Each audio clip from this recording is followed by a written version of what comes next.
तो आज हम रिवीजन करने वाले हैं क्लास 12 का chapter number 11 three dimensional geometry. So देखिए इससे पहले कई सारे चैप्टर हम रिवीजन कर चुके हैं। सो यहाँ पर रिवीजन वीडियो जो भी रहेगा इसमें हम सिर्फ और सिर्फ क्या देखेंगे, सारे के सारे फॉर्मूले कवर करेंगे, सारे के सारे चैप्टर से रिलेटेड कॉन्सेप्ट जो है उनको कवर करेंगे और उन पर कुछ जो एग्जाम्पल्स है ताकि आप कॉन्सेप्ट को समझ जाए वो करेंगे। बाकी क्वेश्चंस की प्रैक्टिस आप करिए, क्योंकि यहाँ पर अगर हम क्वेश्चन करने बैठेंगे तो आपका टाइम खराब होगा। अभी टाइम बहुत कीमती है। सो क्वेश्चंस की प्रैक्टिस आप खुद से करिए, यहां पर कॉन्सेप्ट समझिए, सारे फॉर्मूले देखिए और क्वेश्चन की प्रैक्टिस खुद करिए। चलिए तो शुरू करते हैं।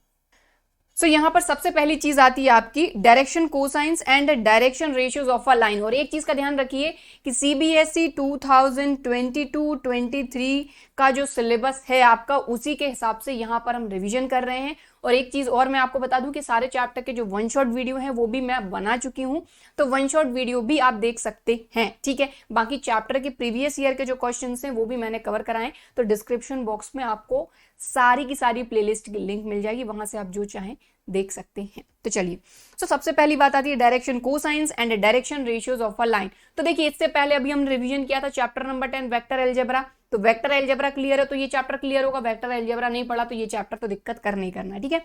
तो यहां पर देखिए हमको बोला जा रहा है direction cosine direction ratios of a line. तो देखिए अगर कोई वेक्टर अकेला है, ठीक है, तो वेक्टर के अगर डायरेक्शन कोसाइंस की बात करें तो cos alpha cos beta cos gamma होता है, ठीक है, क्योंकि यहां पर वेक्टर नहीं है, यहां पर क्या है, लाइन। तो सीधी सी बात है, जो लाइन है आपकी ऑब्वियसली दोनों साइड बढ़ रही है, इसलिए यहां पर डायरेक्शन कोसाइंस की अगर हम बात करें तो यहां पर ये आपका एक्स एक्सिस है, तो देख रहे हैं आप ये लाइन है और यहां पर इतना एंगल जो बन रहा है, मान लो अल्फा बन रहा है, तो ये जो बचा हुआ एंगल बनेगा ये बनेगा पाई माइनस अल्फा, ठीक है। इसी तरीके से वाई एक्सिस के साथ आपका बीटा और पाई माइनस बीटा, और z एक्सिस के साथ गामा और पाई माइनस गामा। इसलिए डायरेक्शन रेशियो और डायरेक्शन कोसाइंस की हम बात करें तो यहां पर अकेले cos alpha cos beta cos gamma नहीं रहेंगे, cos pi minus alpha cos pi minus beta cos pi minus gamma भी रहेंगे। तो ये वैल्यू होती है माइनस कॉस अल्फा, ये हो जाएगी माइनस कॉस बीटा, ये हो जाएगी माइनस कॉस गामा। तो ट्रिग्नोमेट्रिक क्वाड्रेंट क्लियर है, तो आपको पता चल गया होगा कि ये नेगेटिव क्यों, क्योंकि सेकंड क्वाड्रेंट अगर हम बात करें तो सेकंड क्वाड्रेंट में आपका कॉस जो होता है वो नेगेटिव होता है और 180 पर आपका चेंज नहीं होता, कॉस का कॉस रहेगा, ठीक है। तो ये बात क्लियर हो गई कि अगर लाइन के डायरेक्शन कोसाइंस की बात करें तो cos alpha cos beta cos gamma अकेला नहीं रहेगा, plus minus L plus minus M plus minus N. Okay, चलिए आगे बढ़ेंगे।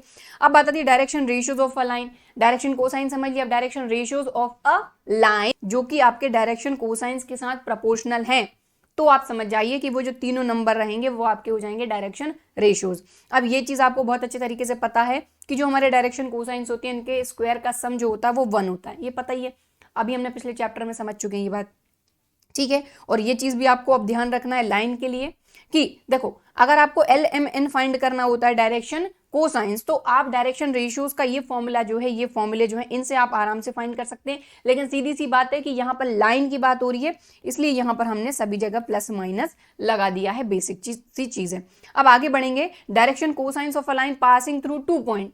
तो जैसे कि हमने वहां पर वेक्टर पढ़ी थी चैप्टर नंबर 10 में कि 2 पॉइंट से पास होने वाला वेक्टर, ठीक है, इसी तरीके से अगर 2 पॉइंट से पास होने वाली हमारी कोई लाइन है तो इनके डायरेक्शन कोसाइंस आप कैसे बताओगे। तो सबसे पहले तो डायरेक्शन कोसाइन से पहले डायरेक्शन रेशियो हम फाइंड करेंगे। तो यहाँ पर x2 माइनस x1 करोगे तो आपको पहला डायरेक्शन रेशियो मिल जाएगा, y2 माइनस y1 करोगे तो दूसरा डायरेक्शन रेशियो, और z2 माइनस z1 करोगे तो तीसरा डायरेक्शन रेशियो आपको मिल जाएगा। और फॉर्मूला आपने अभी देखा है कि इस डायरेक्शन रेशियो अगर आपके पास है तो उसी से आप डायरेक्शन कोसाइन फाइंड कर सकते हो, ठीक है। सो यहाँ पर इसके बाद ये क्या है आपका a square plus B square plus C square, तो यहाँ पर पी क्यू अगर आप फाइंड करते हो, ये पी क्यू, तो कैसे फाइंड करोगे, वही आपका डिस्टेंस फॉर्मूला लग जाएगा, रूट के अंदर x2 माइनस x1 का whole square plus y2 minus y1 का whole square plus z2 minus z1 का होल स्क्वायर। और ये x2 माइनस x1 क्या है, a, ये y2 माइनस y1 क्या है, b, ये z2 माइनस z1 क्या है, c। समझ गया बात को। तो यहाँ पर डायरेक्शन कोसाइंस आप ऐसे निकाल सकते हो, x2 minus x1 upon P Q, y2 minus y1 upon P Q, z2 minus z1 upon P Q. P Q है क्या, रूट के अंदर a square plus B square plus C square, तो यही कई चीज है। और P Q x2 minus x1 क्या है आपका a, y2 माइनस y1 क्या है आपका b, z2 माइनस z1 क्या है, तो देखिए वहीं की वहीं चीजें घूमती रहती हैं, ठीक है। तो इस तरीके से ये हो गया क्लियर। और इसके अलावा देखो ये x2 माइनस x1 की जगह x1 माइनस x2 भी हो सकता है, y2 माइनस y1 की जगह y1 माइनस y2 हो सकता है, z2 माइनस z1 की जगह z1 माइनस z2 भी हो सकता है। ओके, चलिए अब आगे बढ़ेंगे। अब आती है मुद्दे की बात, equation of a line in space. Space में अगर कोई लाइन है और अगर उसकी इक्वेशन की हम बात करें तो उसके बारे में यहाँ पर बात हो रही है। तो अ लाइन यूनिकली डिटरमिन्ड, अब लाइन को यूनिकली डिटरमाइन करने के लिए यहाँ पर दो चीजें हैं। अ line passes through a point and has given direction, एक लाइन जो कि एक पॉइंट से पास हो रही है और उसमें हमको एक डायरेक्शन दी है, ठीक है। इसके बाद दूसरा, a line passes through two given point, और एक लाइन जो दो पॉइंट से पास हो रही है। देखिए अगर लाइन की बात करें तो लाइन तो इस तरीके से कई सारी हो सकती हैं, लेकिन यहाँ पर पहला वाला जो हमको बोला गया है, a line passes through a point and given direction, ठीक है, और a line passing through two point. तो यहाँ पर दो टाइप की जो लाइन है उनकी इक्वेशन हम देखने वाले हैं। तो सबसे पहले हम देखेंगे अ line passing through a point and given direction, ठीक है। चलिए सो यहाँ पर देखिए थोड़ा सा फटाफट से समझेंगे क्योंकि हमको यहाँ पर पूरा रिवीजन करना है, डिटेल में पूरा चैप्टर पढ़ चुके हैं, इसका वन शॉट भी कवर कर चुके हैं। तो वन शॉट में भी हमने इस चीज को बहुत डिटेल में थोड़ा सा पढ़ लिया था। देखिए सिंपल सी बात है कि अ line passes through a given point, तो जो पॉइंट आपको दिया रहेगा, बस ये जो कुछ मेन पॉइंट है उनको ध्यान रखो, जो पॉइंट आपको दिया रहेगा उसके जो कोऑर्डिनेट हैं वो रहेंगे आपके x1 y1 z1, ठीक है। तो इस तरीके से ये आपकी लाइन है जिसकी इक्वेशन आपको बतानी है। ये लाइन इस पॉइंट ए से पास हो रही है, समझ गया बात को, ठीक है। और इस पॉइंट की अगर हम बात करें तो इसके कोऑर्डिनेट है x1 y1 z1, ठीक है। अब इसका अगर पोजीशन वेक्टर आप फाइंड करोगे तो OA पोजीशन वेक्टर आप पढ़ चुके हैं चैप्टर नंबर 10 में, तो OA पोजीशन वेक्टर फाइंड करोगे तो x1 i cap y1 j cap z1 की कैप। तो ये वहीं पर है कि A अपना एक पॉइंट है जिससे लाइन पास हो रही है और जिसका पोजीशन वेक्टर हो जाएगा OA equal to x1 i plus y1 j plus z1 k cap, तो लगेगी, जिसको हमने ले लिया वेक्टर A। समझ के बात को। अब एक चीज और, अब हमको एक डायरेक्शन दी जाएगी, तो हमेशा ध्यान दीजिएगा कि डायरेक्शन के लिए इसी लाइन के पैरेलल आपको एक वेक्टर B दिया जाएगा, ठीक है, जो रहेगा आपका A i cap plus B j cap plus C k cap. समझ गए बात को। तो यहां पर इस लाइन की अगर हम बात करें तो ये एक पॉइंट A से पास हो रही है और इसकी डायरेक्शन हमको दी है, तो डायरेक्शन डायरेक्ट नहीं दी, इसी के पैरेलल हमको एक वेक्टर दिया हुआ है वेक्टर B, और इसी B वेक्टर से इसकी डायरेक्शन हम देखेंगे, ठीक है। इतनी बात समझ गए। तो यहाँ पर A पॉइंट दिया है जिसका पोजीशन वेक्टर ये हो गया, और जो B वेक्टर है ये आपकी इस लाइन के पैरेलल है, मतलब इसकी डायरेक्शन आपको मिल गई। अब इसी लाइन पे हमने एक पॉइंट P लिया, ये पॉइंट देखो कहीं पर भी हो सकता है, ऑब्वियसली ये लाइन कई सारे पॉइंट से बनी हुई है, तो हमने एक P पॉइंट लिया। अब ये जो पॉइंट हमने लिया है इसके कोऑर्डिनेट रहेंगे x, y, z, और इसका पोजीशन वेक्टर रहेगा OP वेक्टर, ऑब्वियसली जिसको हम लेंगे वेक्टर R, ठीक है। समझ गए बात को। और इस P पॉइंट का पोजीशन वेक्टर हो गया OP वेक्टर जिसको हम लेंगे R, और इस P पॉइंट के कोऑर्डिनेट है x, y, z, ठीक है। तो ये OP वेक्टर क्या हो जाएगा आपका x i cap plus y j cap plus z k cap. So यहाँ पर वही पूरी कहानी ये लिखी हुई है। अब अगर आप देखो यहाँ पर अगर आप ट्राइंगल लॉ लगाने की कोशिश करते हो तो ट्राइंगल लॉ में मैंने आपको क्या बताया था कि यहाँ पर डायरेक्शन देखो, ये एक सेम डायरेक्शन में जा रहा है, इसके बाद ये यहाँ जा रहा है, तो इन दोनों को हम ऐड कर सकते हैं, ठीक है, क्योंकि सेम ही डायरेक्शन है, यहां से यहां गए और यहां से यहां गए, तो ये हो जाएगा OA plus AP, but PO नहीं हो सकता क्योंकि डायरेक्शन ये अलग है, तो इक्वल टू हम कर सकते हैं OP। सो यहां पर हमने ट्राइंगल लॉ लगाया, OA plus AP equal to OP। OA की वैल्यू हमको पता है, ये जो OA है ये हमारा वेक्टर A है, ठीक है। इसके बाद OP वेक्टर जो है ये आपका वेक्टर R है। अब AP की बात करें, AP की, तो हमने यहाँ पर पैरेलल हमको दिया, तो कोलिनियर वेक्टर हम पढ़ चुके हैं कि B वेक्टर जो है ये इस AP के पैरेलल है, मतलब ये दोनों कोलिनियर है। तो सीधी सी बात है मैग्नीट्यूड अलग हो सकता है ना, बट डायरेक्शन सेम है, तो इसको हम लिख देंगे लैम्डा वेक्टर B, इसको AP को। सो हमने वही लिखा लैम्डा वेक्टर B, बस यही हो गया। इसी को सही तरीके से लिख दिया कि R equal to A plus lambda B, और यही है आपका vector form of equation of a line passing through a point and given direction. तो ये फॉर्मूला अगर आपको याद है तो बहुत अच्छी बात है, बाकी अपन ने समझ लिया कॉन्सेप्ट तो फिर रटने की जरूरत नहीं है। तो देखिए मेन ये अपना फॉर्मूला है। अब अगर आपको एक पॉइंट दिया है तो वो पॉइंट जो है उस पॉइंट से आप उसका पोजीशन वेक्टर फाइंड करके वेक्टर A फाइंड कर लोगे, और जो पैरेलल वेक्टर दिया जाएगा ये आपका वेक्टर B रहेगा।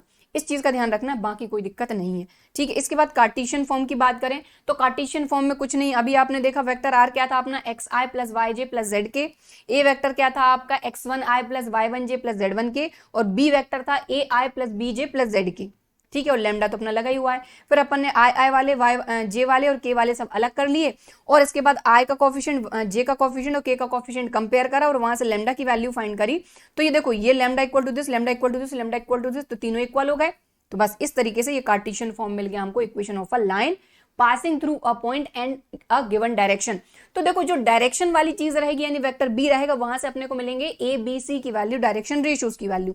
तो देखो, ये कार्टेशियन फॉर्म है, जिस पॉइंट से पास हो रही है वो पॉइंट के कोऑर्डिनेट x1 y1 z1, ठीक है, और जिसके पैरेलल है वहां से आपको ए बी सी की वैल्यू मिल जाएगी। ठीक है, तो ये कार्टेशियन फॉर्म हो गया आपका, है ना। अब इसके बाद अगर एल एम एन अपने को दिए हैं डायरेक्शन कोसाइंस, अगर मान लो डायरेक्शन रेशियोज नहीं दिए, डायरेक्शन कोसाइंस दिए हैं, तो कुछ नहीं है, ये ए बी सी की जगह पे एल एम एन से आप जो है लाइन की इक्वेशन पता कर सकते हो। ओके, चलिए आगे बढ़ेंगे। अब नेक्स्ट आता है आपका equation of a line passing through 2 point. तो 2 पॉइंट में देखो, ये अपन इस पूरे डेरिवेशन पे नहीं जाएंगे, अपन सीधे फॉर्मूले पे चलते हैं। 2 पॉइंट से पास हो रही है, तो पहला पॉइंट तो आपका हो गया पॉइंट ए, समझ के बात को, x1i plus y1j plus z1k, और जो b है ये हो जाएगा x2i plus y2j plus z2k, समझ गए बात को। और ये a तो अपना यही वाला है, समझ गए बात को। तो ये फॉर्मूला है आपका equation of a line passing through 2 given points. तो जो 2 पॉइंट रहेंगे, पहला पॉइंट a रहेगा, दूसरा पॉइंट b रहेगा। a से आप पोजीशन वेक्टर फाइंड करोगे OA, तो वही हो जाएगा आपका वेक्टर a, और b जो पॉइंट रहेगा, दूसरा पॉइंट जो रहेगा, उसका अगर पोजीशन वेक्टर आप फाइंड करोगे तो वो वेक्टर b हो जाएगा। तो ये कार्टेशियन फॉर्म। अब वेक्टर फॉर्म। अब कार्टेशियन फॉर्म की बात करें तो यहां से क्लियर दिख रहा है आपको, x1 y1 z1 ये पहले पॉइंट के कोऑर्डिनेट हैं, x2 y2 z2 ये दूसरे पॉइंट के कोऑर्डिनेट हैं। तो 2 पॉइंट से पास होने वाली जो अपनी लाइन है उसकी कार्टेशियन इक्वेशन आप इससे फाइंड कर पाओगे। और अगर ऐसे भी देखो तो x2 माइनस x1 क्या होता है a, y2 माइनस y1 क्या होता है b, z2 माइनस z1 क्या होता है c। तो बात वही है। ठीक है, चलिए आगे बढ़ेंगे। अब आता है एंगल बिटवीन 2 लाइंस। 2 लाइन के बीच में एंगल फाइंड करना है, और अगर आपके पास डायरेक्शन रेशियोज हैं, ठीक है, जैसे ये लाइन अपनी L2 है, ये L1 है, 2 लाइन है, ठीक है, तो दोनों लाइन के बीच में अगर हमको एंगल फाइंड करना है तो उसके लिए आपके पास ये फॉर्मूला है a1a2 plus b1b2 plus c1c2 upon root के अंदर a1 square plus b1 square plus c1 square, root के अंदर a2 square plus b2 square plus c2 square का मॉडुलस। ठीक है, तो ये फॉर्मूला है। लेकिन ऑब्वियसली आप देख पा रहे हैं यहाँ पर डायरेक्शन रेशियोज यूज हुए हैं, तो दोनों लाइन के अगर डायरेक्शन रेशियोज आपके पास हैं तो आप आराम से इस फॉर्मूले से दोनों लाइन के बीच का एंगल फाइंड कर सकते हैं। अब अगर आपके पास डायरेक्शन कोसाइंस दिए हैं दोनों लाइन के, तो आप इस फॉर्मूले से एंगल फाइंड कर सकते हो। ठीक है, मॉडुलस के अंदर L1 L2 plus M1 M2 plus N1 N2। Okay, और ये चीज तो आपको पता ही है, ठीक है, कि जो भी आपके डायरेक्शन कोसाइन है उनके स्क्वायर का सम आपका क्या होता है 1। तो यहाँ पर L1 M1 N1, एक मिनट,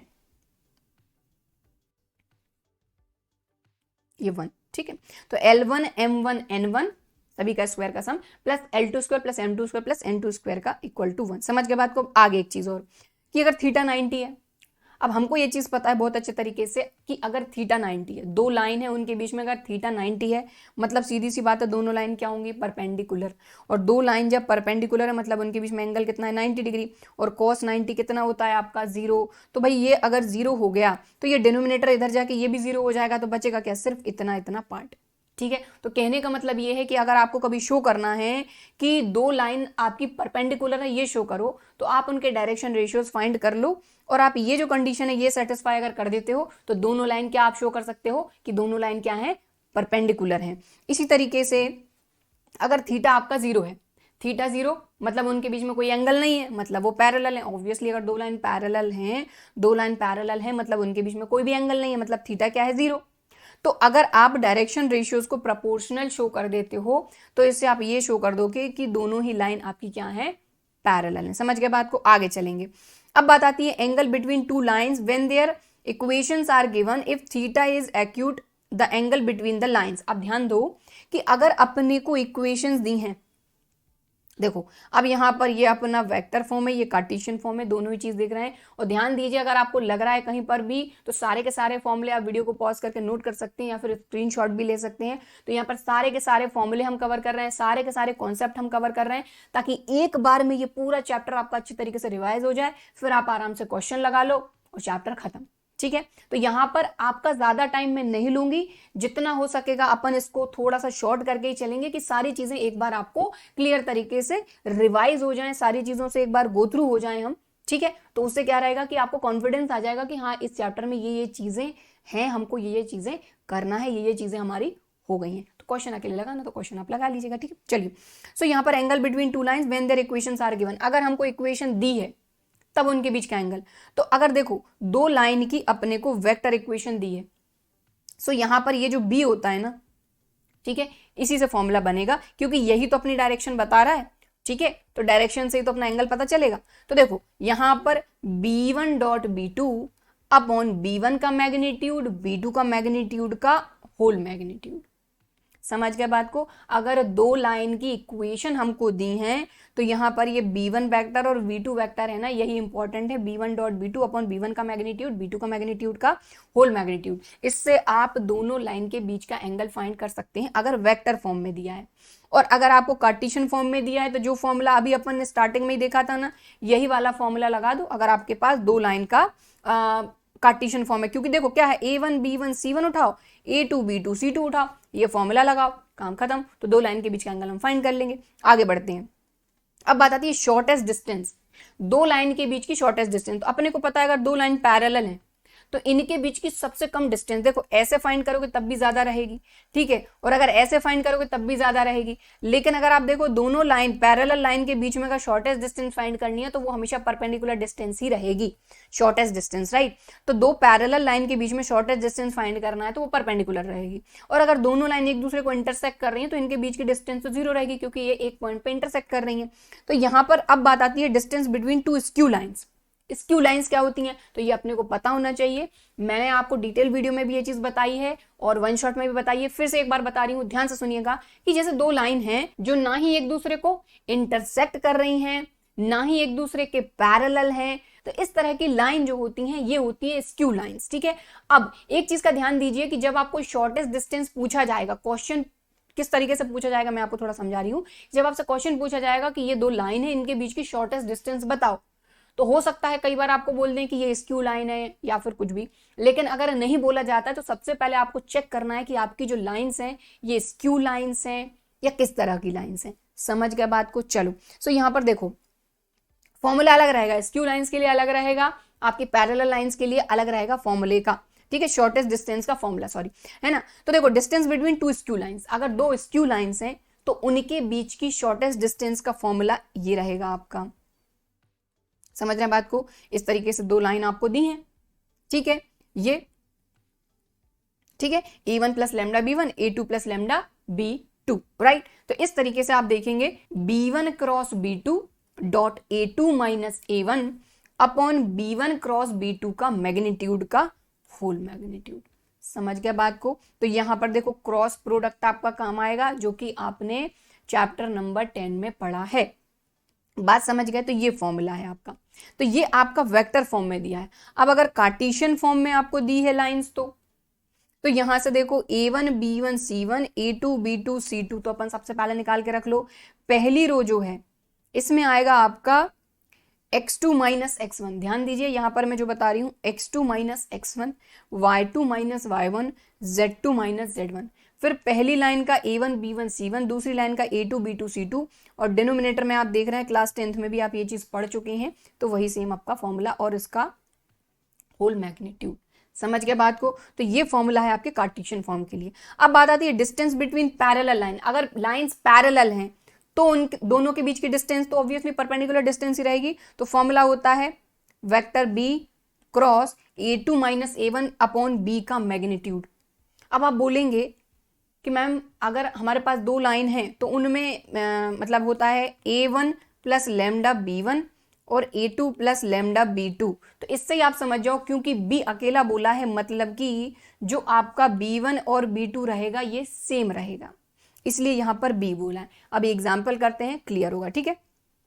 चलिए, सो यहाँ पर सबसे पहले फटाफट से बेसिक से एग्जाम्पल कर रहे हैं और कुछ आगे भी अपन और अच्छे एग्जाम्पल करने वाले हैं। सो यहाँ पर बोला जा रहा है अगर एक लाइन है जो कि एंगल बना रही है 90 60 30 विद द पॉजिटिव डायरेक्शन। देखो क्या बोला है, पॉजिटिव डायरेक्शन, यानी कि पॉजिटिव डायरेक्शन में जो एंगल बन रहा है उसकी बात कर रहे हैं। X Y Z axis respectively find the direction cosine. देखो हमको डायरेक्शन कोसाइन बताने, लेकिन हमको बोला जा रहा है कि लाइन पॉजिटिव डायरेक्शन में एंगल बना रही है। तो देखो अल्फा हो गया 90, बीटा हो गया 30 और गामा हो गया सॉरी अल्फा 90, बीटा 60 और गामा हो गया 30। तो कुछ नहीं, अल्फा बीटा गामा, तो cos alpha cos beta cos gamma find कर दो। इस तरीके से आपको डायरेक्शन कोसाइंस मिल गया, तो इसमें कुछ भी ज्यादा नहीं था। आगे बढ़ेंगे। If a line has direction ratio, direction ratio अगर आपके पास है तो क्या डायरेक्शन कोसाइन नहीं पता कर सकते? बिल्कुल कर सकते हैं। तो वही है कि यहाँ पर डिटरमाइन इस डायरेक्शन कोसाइन, तो ये अपना ए या बी या सी, ए बी सी, ठीक है। ये अपने फॉर्मूले A upon A square plus B square का root, B upon root A square plus B square plus C square, C upon root A square plus B square plus C square. तो direction cosine तो आप आराम से पता कर ही सकते हैं। आगे बढ़ेंगे। Find the direction cosine, direction cosine find करने of the line passing through 2 point this and this. भाई दो लाइन से सॉरी 2 पॉइंट से पास होने वाली लाइन, तो इन दोनों पॉइंट से आपकी लाइन पास हो रही है, इसके डायरेक्शन कोसाइन बताने। तो सबसे पहले डायरेक्शन रेशियो पता कर लो। तो ये -2 -1, 4 -2 -5 -3, इस तरीके से आपको डायरेक्शन रेशियो मिल जाएंगे। तो वही x2 - x1, y2 - y1, z2 - z1, ठीक है। तो ऐसे भी कर सकते हो, चाहो तो ये a यहाँ पर b और यहाँ पर c आ जाएगा, ये तो आपको पता ही है। इसके बाद डिनोमिनेटर में क्या आता है? रूट के अंदर a square plus B square plus C square, वही तो अपना पी क्यू होता है। तो वही है, चाहो तो डायरेक्ट ये फॉर्मूले का यूज कर लो, और चाहे तो जो कॉन्सेप्ट है, तो कॉन्सेप्ट क्लियर है तो कुछ भी आप लगा सकते हो आराम से, ठीक है। तो यहाँ पर वही हुआ है, ये 3 अपॉन रूट के अंदर 3 square plus 2 square plus 8 square, तो ये आ गया आपका रूट का 77। फिर ये 2 अपॉन रूट 77, 8 अपॉन रूट 77, ठीक है। तो चलिए ये काम खत्म। अब find the direction cosines of X Y and Z axis. अच्छा, X axis, Y axis, Z axis के डायरेक्शन कोसाइंस बताना है। तो देखिए एक्स एक्सिस की सबसे पहले बात करेंगे। तो एक्स एक्सिस के साथ कितना एंगल बनाएगी? 0। एक्स एक्सिस वाई के साथ कितना एंगल बनाएगी? 90। एक्स एक्सिस जेड एक्सिस के साथ कितना एंगल बनाएगी? 90। तो बस वही है कि X axis makes angle 0 degree, 90 degree, 90 degree with X Y Z axis respectively. तो यहां पर हमको बोला है डायरेक्शन कोसाइन बताना है। तो cos alpha cos beta cos gamma किसके? एक्स एक्सिस के, सॉरी एक्स एक्सिस के डायरेक्शन कोसाइन। तो cos 0 cos 90 cos 90 ये आ गए। सेम इसी तरीके से वाई एक्सिस की बात करेंगे। तो वाई एक्सिस एक्स के साथ कितना एंगल बनाएगा? 90। देखो वाई एक्स के साथ 90 बनाएगा, वाई वाई के साथ 0 बनाएगा, और वाई जेड के साथ 90 बनाएगा। तो 90 0 90, तो 90 0 90, इस तरीके से ये आ गया direction cosine of Y axis. Same Z axis के साथ होगा, जेड एक्स के साथ 90 बनाएगा, वाई के साथ 90 बनाएगा, और जेड जेड के साथ 0 बनाएगा। तो ये आ गया अपने direction cosine of Z axis, ठीक। आगे बढ़ेंगे। Show that the points this this and this are collinear. 3 points को कोलिनियर होने की बात हो रही है। तो सीधी सी बात है, हम क्या करेंगे यहाँ पर? सबसे पहले इन दोनों की बात करते हैं, ए बी की। लाइन ए बी, हमने देखा कि अगर 2 लाइन की बात करें तो उनके का डायरेक्शन रेशियोज जो हैं अगर वो प्रोपोर्शनल हो जाते हैं तो अपन ये शो कर सकते हैं कि वो कोलिनियर है, ठीक है। तो हमने क्या किया? ए बी उठाया। देखो पहला पॉइंट ए ये है, ये दूसरा बी है, ये तीसरा सी है। तो सबसे पहले ए बी के डायरेक्शन रेशियो फाइंड किए। तो ये आ गया 1 - 2 -1 -2 -3 -5, 3 -4, ये आ गया 7। A1 B1 C1। अब इसके बाद BC की बात कर रहे हैं, इन दोनों से एक लाइन बनाएंगे और इनके डायरेक्शन रेशियोज फाइंड करेंगे। तो 3 - 1 2, 8 - +2 10, -11 -3, ये आ गया माइनस का 14। समझ गया बात को? इस तरीके से अपने को ये डायरेक्शन रेशियो मिल गए AB के और BC के, ठीक है। अब आप इनको देखो, प्रोपोर्शनल है क्या? A1 upon A2, A1 upon A2, तो -1 अपॉन 2, -5 अपॉन 10, 7 अपॉन -14। अब आप खुद देख रहे हो कि ये 1 अपॉन 2, 5 2 10, 7 2 14, तो -1 अपॉन 2, -1 अपॉन 2, -1 अपॉन 2। तो इससे आपको क्लियर हो गया कि direction ratios of AB and BC are proportional, so AB parallel to BC and also B is the common point in the AB and BC, so point ABC are collinear. समझ के बात को? आगे बढ़ेंगे। अगला एग्जांपल, यहां पर क्या बोला जा रहा है, ध्यान से समझिए।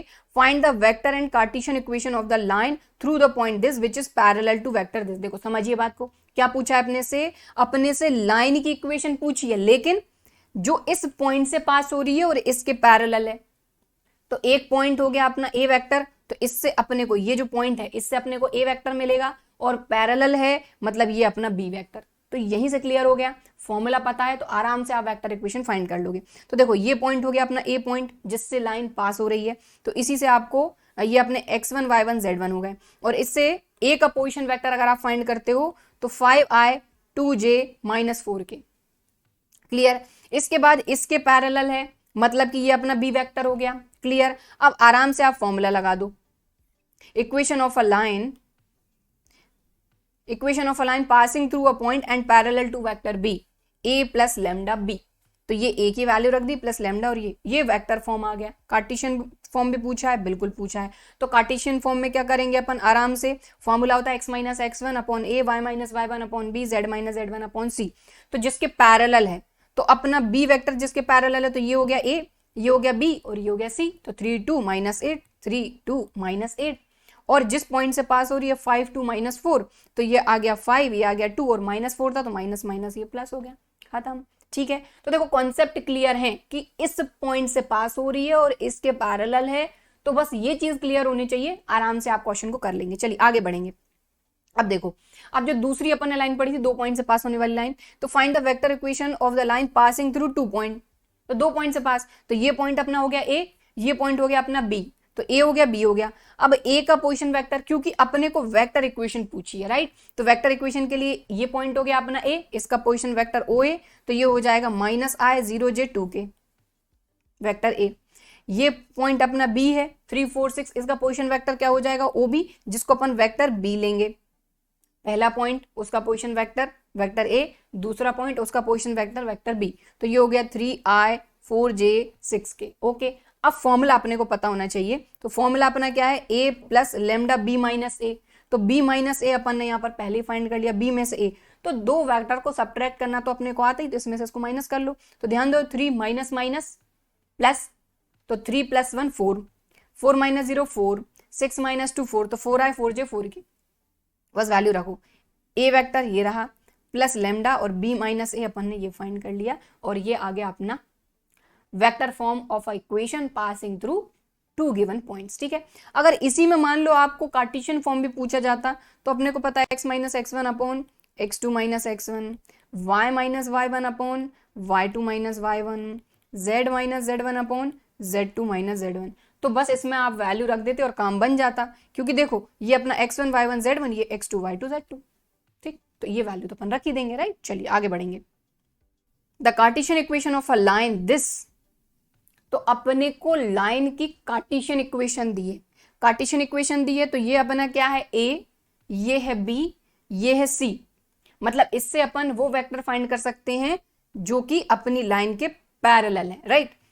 अब क्या पूछा है, find the vector equation for the line. अच्छा, ये कार्टेशियन फॉर्म दिया है, अपने को इसी लाइन का वेक्टर फॉर्म पता करना है। तो वेक्टर फॉर्म फाइंड करने के लिए हमारा फॉर्मूला क्या होता है, ए प्लस लेमडा बी।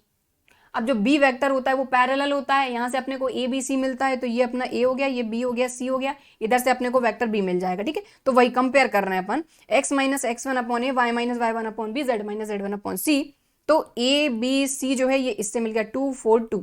ठीक, x1 माइनस 3, क्योंकि यहाँ पर प्लस 3 है, फॉर्मूले के हिसाब से यहाँ माइनस होना चाहिए, बट माइनस माइनस क्या हो जाएगा प्लस, तो x1 माइनस 3 हो गया, y1 5 है, z1 माइनस 6 है। तो यहाँ पर a के जो कोऑर्डिनेट है जिस पॉइंट से अपनी लाइन पास हो रही है, तो -3 5 6, -3 5 6। ठीक है, तो इससे अपने को OA वेक्टर मिल जाएगा जो कि वेक्टर A रहेगा, तो -3i 5j -6k। ओके, इसके बाद यहाँ से A B C मिल गया, तो जिससे कि अपने को वेक्टर B मिल जाएगा 2i 4j + 2k। अब आराम से आप कार्टेशियन फॉर्म लिख सकते हो, a प्लस लेमडा बी, तो a प्लस लेमडा बी, खत्म। ठीक है, आगे बढ़ेंगे। यहाँ पर find the angle between the pair of lines this and this. अब एक चीज का ध्यान दो, यहाँ पर अपन दोनों तरीके समझेंगे। तो यहाँ पर अगर आप एक चीज देखो, तो अपना मैंने आपको क्या बताया था, जब आप वेक्टर फॉर्म जो है उससे पता करोगे, तो यहाँ से ये आपका क्या है, लेमडा के बगल में देख रहे हैं, और ये म्यू के बगल में b1 और b2। तो हमने b1 उठा लिया यहाँ पर i 2j 2k, b2 उठा लिया 3i 2j 6k उठा लिया। ठीक है, अब यहाँ पर आप देख रहे हो ये अपना एक फॉर्मूला है। ठीक है, दूसरे फॉर्मूले से दोनों फॉर्मूलेस किया है, तो दो लाइन के बीच का एंगल, तो ये अपना कौन सा फॉर्मूला है, वेक्टर फॉर्मूला। ठीक है, b1 डॉट b2, तो b1 और b2 का डॉट प्रोडक्ट किया है, i का i में 3 1s are 3, 2 2s are 4, 2 6s are 12 upon a1 square plus b1 square plus c1 square, तो 1 का स्क्वायर 2 का स्क्वायर 2 का स्क्वायर, ये आ गया। फिर 3 का स्क्वायर 2 का स्क्वायर 6 का स्क्वायर, ये आ गया। ठीक है, तो इसको सॉल्व किया तो 19 आ गया, ये पूरा सॉल्व किया तो ये अपना 3 आ गया, क्योंकि 9 था तो 3 का स्क्वायर 9 होता है, और यहाँ पर ये आ गया अपना 7, और इसके बाद इसको सॉल्व करके ये आ गया 19/21, और थीटा चाहिए था तो cos इनवर्स 19/21। तो आपको कोई एक ही तरीका करना है, मैं आपको दोनों बता रही हूँ। तो ये आप फॉर्मूला ये भी अप्लाई कर सकते हो। मान लो कार्टेशियन फॉर्म की बात करें, तो कार्टेशियन फॉर्म के लिए आपको क्या चाहिए, ये कार्टेशियन फॉर्म का फॉर्मूला होता है। अगर मान लो कार्टेशियन फॉर्म में इक्वेशन दी जाती तो देखो यहां से आप देख रहे हो जो आपका b1 है, यहां से आपको क्या मिल जाएगा a1 b1 c1, तो 1 2 2 1 2 2, और यहां से जो वेक्टर b है, देखो मेन यहां पर एंगल फाइंड करने के लिए ये दोनों ही वेक्टर हैं लेमडा के मल्टीप्लाई में, और दूसरी जो रहेगी म्यू के मल्टीप्लाई में, तो ये हो जाएगा a2 b2 c2। ये अब सीधा सीधा ये फॉर्मूला अपने पास है a1 into plus b1 b2 plus c1 c2 upon root के अंदर a1 square plus b1 square plus c1 square, root के अंदर a2 square plus b2 square plus c2 square. इनको सॉल्व करोगे तो इससे भी आपको वही सेम फॉर्मूला वही सेम आंसर मिलेगा। तो हमने दोनों तरीके किए हैं। आप ये वेक्टर फॉर्म का जो फॉर्मूला है एंगल फाइंड करने के लिए उसका भी यूज कर सकते हो, या फिर कार्टेशियन फॉर्म का जो फॉर्मूला है उसका भी यूज कर सकते हो, आपकी चॉइस है। अगर क्वेश्चन में स्पेसिफिक होकर नहीं बोला गया है तब आपकी चॉइस है। ओके, चलिए आगे बढ़ेंगे। अब अगला, find the angle between the pair of line. तो भाई ये जो दोनों लाइन दिख रही हैं, क्या इनके बीच में एंगल फाइंड नहीं कर सकते आप? आपको क्लियर दिख रहा है a1 b1 c1 a2 b2 c2। तो जिन दो लाइन के अपने को डायरेक्शन रेशियो सीधे सीधे दिख जाएं, वहां पर आप सीधे सीधे पहली और दूसरी लाइन के डायरेक्शन रेशियो उठाइए और सीधा फॉर्मूला लगा दीजिए, काम खत्म। ठीक है, आगे चलेंगे। Find the shortest distance. अब देखो, अब आई शॉर्टेस्ट डिस्टेंस फाइंड करना है between the lines L1 L2 whose vector equations are. अब देखो वेक्टर इक्वेशन दी है, लेकिन हमको बोला नहीं गया है कि ये पैरेलल लाइंस हैं कि स्क्यू लाइंस हैं। तो हमेशा एक चीज ध्यान रखो, स्क्यू लाइंस अगर पहचाननी है तो वही बात है जो आपका b1 और b2 है। देखो इसकी बात करें तो ये आई कैप जे कैप ये क्या है आपका a1 plus lambda b1, a2 plus mu b2। Obviously हमको जो स्केलर है वो डिफरेंट लेना पड़ेगा क्योंकि हमारी दो इक्वेशन है। तो यहाँ पर लेमडा अपना स्केलर है, यहाँ पर अपना म्यू स्केलर। ठीक है, तो ये b1 हो गया और ये b2 हो गया। अब अपन क्या करते हैं, ये जो b1 और b2 है, यहाँ पर खैर b1 b2 अपने को दिख ही रहा है, अपन ने लिखा है, तो a1 a2 लिख लिया, ये a1 है ये a2 है, ये अलग अलग लिख लिया, और b1 b2 पे अपन ने अलग अलग लिख लिया। अब अपने को ये देखना है कि ये दोनों लाइन स्क्यू लाइन है, पैरेलल लाइन है। उसके लिए क्या करो कि ये जो b1 b2 है, इनके जो कोफिशिएंट है आई के जे के करस्पॉन्डिंग कोफिशिएंट, उनको देखो कि क्या ये प्रपोर्शनल है। जैसे कि 2/3 -1/-5 और 1/2। तो आप देख रहे हैं 2/3 इक्वल टू -1/-5 इक्वल टू 1/2। क्या ये प्रपोर्शनल आपको दिख रहे हैं? नहीं दिख रहे हैं। तो यहां पर समझ जाइए कि ये जो दोनों लाइन है ये अपनी है स्क्यू लाइंस। ये पहचानने का तरीका है। अगर ये प्रपोर्शनल हो जाते तब आपको क्लियर समझ जाना है कि ये दोनों लाइंस जो हैं ये आपकी क्या है, पैरेलल लाइंस हैं। तो पैरेलल लाइंस वाला फॉर्मूला आपको लगा देना है। तो हमने क्या देखा कि ये जो b1 b2 हैं, यहीं से देखना है कि a1/a2 b1/b2 c1/c2 जो हैं ये प्रपोर्शनल अगर हैं तो आपकी जो लाइंस हैं ये पैरेलल हैं, और अगर प्रपोर्शनल नहीं है तो ये आपकी लाइन स्क्यू लाइंस हैं। तो चाहो तो आप यहां पर मेंशन कर सकते हो कि 2/3 is not equal to 1/5 is not equal to 1/2, so lines are skew lines. ठीक है, तो लाइन स्क्यू लाइंस है, इसलिए दो स्क्यू लाइंस के बीच में शॉर्टेस्ट डिस्टेंस फाइंड करने का जो फॉर्मूला है वो ये है हमारा, हमने अभी देखा था। तो बस सबसे पहले b1 क्रॉस b2 फाइंड करो। तो b1 क्रॉस b2 फाइंड करने के लिए चैप्टर 10 में सीख चुके हैं, तो इसका क्रॉस प्रोडक्ट फाइंड करो। इसके बाद इसका मैग्नीट्यूड भी चाहिए, तो ये क्रॉस प्रोडक्ट फाइंड किया, इसका मैग्नीट्यूड यहीं के यहीं फाइंड कर लिया। और क्या चाहिए, a2 माइनस a1 चाहिए, तो a2 माइनस a1 भी फाइंड कर लो। राइट, ठीक है। अब इसके बाद क्या हो गया, इसके बाद b1 क्रॉस b2 और a2 माइनस a1 का डॉट प्रोडक्ट, तो ये भी आप पहले ही फाइंड कर लो। तो b1 क्रॉस b2 और a2 माइनस a1 जो है उसका आप डॉट प्रोडक्ट फाइंड करो, तो वो भी फाइंड कर लिया। अब आराम से फॉर्मूला लिखो और उसमें वैल्यू रख दो। तो ये अपना फॉर्मूला है। यहां पर आपने देखा कि इसकी जो वैल्यू है ये 10 आई है, ये रख दी, और b1 क्रॉस b2 का जो मैग्नीट्यूड था ये हमने ये फाइंड किया था, ये रख दिया। तो ये आ गई आपकी shortest distance between two skew lines. ठीक, चलिए आगे बढ़ेंगे। अगला एग्जांपल, तो यहां पर भी देखिए डिस्टेंस फाइंड करनी है हमको, किसके बीच में, दो लाइन के बीच में। तो दो लाइन के बीच में हमको डिस्टेंस फाइंड करनी है, शॉर्टेस्ट डिस्टेंस। तो आपको दिख रही है जो लाइंस हैं ये आपकी जो है ये वेक्टर फॉर्म में ही है। तो अपने को ये उठाया अपन ने a1, ठीक है, ये उठाया अपन ने a2, ठीक है, इसके बाद ये उठाया अपन ने b1 और ये उठाया अपन ने b2। अब आप देखिए यहां पर आपने देखा, जैसा कि मैंने आपको इससे पहले भी बताया था पिछले क्वेश्चन में, कि a1/a2 B1 upon B2, C1 upon C2। हमने ये करके देखा। सो यहाँ पर 2 से 2 कैंसिल, 3 से 3 कैंसिल, 6 से 6 कैंसिल। तो आपको खुद क्लियर दिख रहा है कि यहाँ पर जो दोनों लाइन को अगर आप देखें तो ये जो है डायरेक्शन रेशियोज जो हैं आपके वो प्रोपोर्शनल हैं। तो इससे ये क्लियर हो रहा है कि जो लाइन है आपकी दोनों ये पैरेलल लाइन है। और खैर आप खुद क्लियर देख रहे हैं कि 2i 3j 6k 2i 3j 6k, इससे भी आपको दिख रहा है कि b1 और b2 दोनों सेम ही हैं। तो इसलिए यहां पर हमने वेक्टर b इसको लिख लिया है, क्योंकि फॉर्मूले में हमारा वेक्टर b ही यूज होता है। ठीक है, तो ये इस तरीके से। अब इसके बाद हमारा जो फॉर्मूला होता है पैरेलल लाइन के बीच में डिस्टेंस फाइंड करने का, वो ये होता है। तो हमने उठाया b cross a2 minus a1 upon b का मैग्नीट्यूड। तो सबसे पहले a2 माइनस a1 हमने फाइंड किया, दो वेक्टर को सब्ट्रैक्ट करना अपने को आता है। तो 3 माइनस 1 3 माइनस 2 और 5 माइनस 5 माइनस माइनस प्लस 4, तो ये आ जाएगा माइनस का 1। ठीक है, और k तो लगना ही है। इसके बाद इस a2 माइनस a1 के साथ अपन ने b का क्रॉस प्रोडक्ट फाइंड किया। तो b cross a2 minus a1, तो पहली रो में ij के, दूसरी रो में आएगा अपना वेक्टर b, तो 2 3 6 2 3 6 और a2 माइनस a1 2 1 माइनस 1, ये आ गया। अब इसको सॉल्व कर लो तो अपने को इसके बाद b cross a2 minus a1 ये मिल गया। अब क्योंकि अपने को इसका मैग्नीट्यूड चाहिए तो मैग्नीट्यूड और फाइंड कर लो। तो ये इसका मैग्नीट्यूड अपन ने ये फाइंड कर लिया। इसके बाद b का मैग्नीट्यूड भी चाहिए, b का मैग्नीट्यूड भी फाइंड कर लिया और यहाँ पर वैल्यू रख दी। इस तरीके से अपने को मिल गई इसकी शॉर्टेस्ट डिस्टेंस। ठीक है, तो यहाँ पर देखिए इस चैप्टर का रिवीजन यहाँ पर खत्म होता है। यहाँ पर हमने वो सारे कॉन्सेप्ट कवर किए हैं जो आपके 2022-23 के सिलेबस में सीबीएसई के अकॉर्डिंग। तो उन सारे फॉर्मूलों को हमने देख लिया, उन सारे कॉन्सेप्ट को हमने समझ लिया और उन पर हमने कुछ एग्जाम्पल कर लिए, ताकि इस चैप्टर के बारे में आपको सब समझ में आ जाए कि इसमें क्या क्या चीजें हैं। बाकी क्वेश्चन आपको लगाना है खुद से, और कहीं भी किसी भी क्वेश्चन में आप फंसते हैं, कहीं पर भी कोई भी दिक्कत होती है, तो डिस्क्रिप्शन बॉक्स में आपको सारे चैप्टर की प्लेलिस्ट की लिंक मिल जाएगी। वहां से जो भी क्वेश्चन आपको देखना है, जहां पर भी अटक रहे हैं, उसको देखिए, समझिए और उसको क्लियर करिए। ठीक है, सो आई होप कि आज का वीडियो पसंद आया होगा। वीडियो पसंद आया है तो लाइक शेयर जरूर करिए, और सब्सक्राइब नहीं किया चैनल को तो सब्सक्राइब जरूर करिए। चलिए फिर मिलते हैं अगले वीडियो में, तब तक के लिए बाय एंड थैंक यू।